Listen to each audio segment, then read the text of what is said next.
AC waveform, RMS and average value. The AC waveform is sinusoidal or is in the shape of a sine wave. So, we can represent it mathematically. The sine function sin of x can only have values between +1 and -1. If we multiply the sine function with Vm, we can have values between +Vm and -Vm. So, we can write voltage is equal to Vm into sine of x. The value Vm is called the peak value of the AC voltage. Here x must be an angle value, either in degrees or in radians. But in an AC waveform, the voltage varies with time. That means the AC voltage is a function of time. So, we must express that time in terms of angle. Suppose we have an object moving at a constant velocity. Then we can say that the distance covered by the object is just a function of time. So, now we can use the product of the constant velocity and time in place of the distance covered. When objects are moving in a circular path, the displacement of the object is measured in angles. The angle covered by an object during a time interval is called its angular velocity. Angular velocity is usually represented in radians per second. So, we can use the product of angular velocity and time to obtain the angle covered. So, we can use omega t instead of x in the voltage equation. That is, voltage is equal to Vm into sine omega t. Every sine wave has an angular velocity omega, which is equal to the angle covered per second. If f is the frequency of the waveform, then we can say that f cycles has been completed in 1 second. Since one complete cycle of a sine wave is equal to 360 degrees or 2 pi radians, omega is equal to 2 pi into f. The voltage obtained from this equation will be the instantaneous voltage of the AC wave as a function of time. So, we write V of t is equal to Vm sine omega t. For one complete cycle of the AC waveform, omega varies from 0 to 2 pi.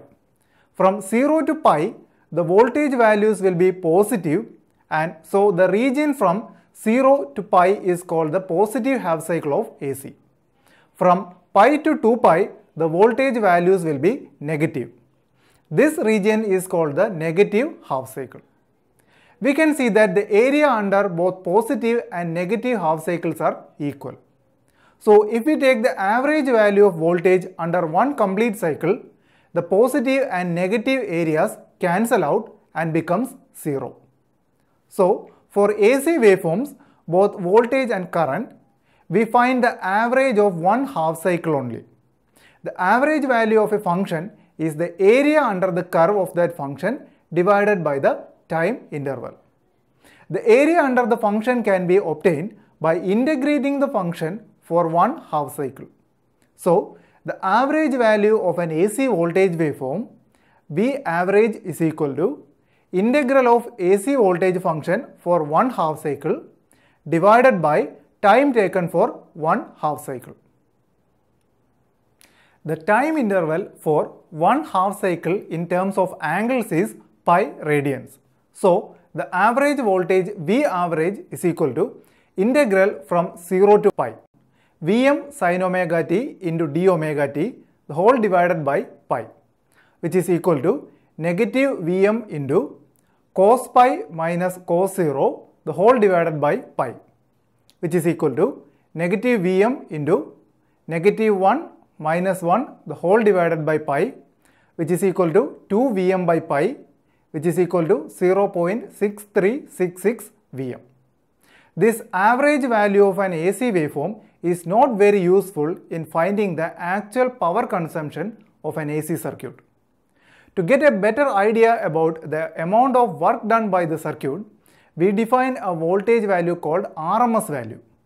RMS stands for root mean squared. RMS value of an AC voltage is the voltage value of a DC voltage source that produces the same heat in a resistor as the AC voltage source. Let's take an iron box with resistance R and connect it to AC voltage source with peak voltage of Vm. The instantaneous power drawn by that resistor P of t is equal to V of t the whole square divided by R, which is equal to Vm square into sin square t by R. This is the power drawn from the AC source.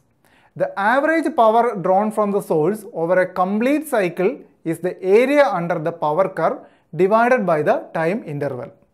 The area under the P of t can be found out by integrating P of t for one complete cycle. In the power expression, we use the square of voltage. So, the area will not have any negative region. So, we can integrate P of t over one complete cycle. PAC is equal to integral of P of t over one cycle divided by time period. The time period is one full cycle. In terms of angles, it is equal to 2 pi radians. So, PAC is equal to 1 by 2 pi into integral from 0 to 2 pi Vm square by R into sin square omega t into d omega t, which is equal to 1 by 2 pi into integral from 0 to 2 pi Vm square by 2R into 1 minus cos 2 omega t d omega t, which is equal to Vm square by 4 pi R into omega t minus sin 2 omega t by 2 from 0 to 2 pi, which is equal to Vm square by 4 pi R into 2 pi minus 0 minus 0 minus 0, which is equal to Vm square by 2R. This power absorbed by the iron box will raise the temperature of the box to a certain value after some time t. Now, let us connect the iron box to a DC source with voltage Vrms. The power drawn from the voltage source DC, PDC is equal to Vrms square into R. We have defined RMS value as the value of DC voltage that produces the same amount of heat as the AC source. That means the iron box will have the same temperature rise as the earlier case in time t.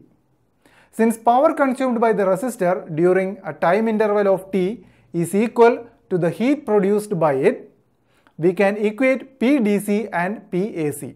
Thus, Vm square by 2R is equal to Vrms square by R.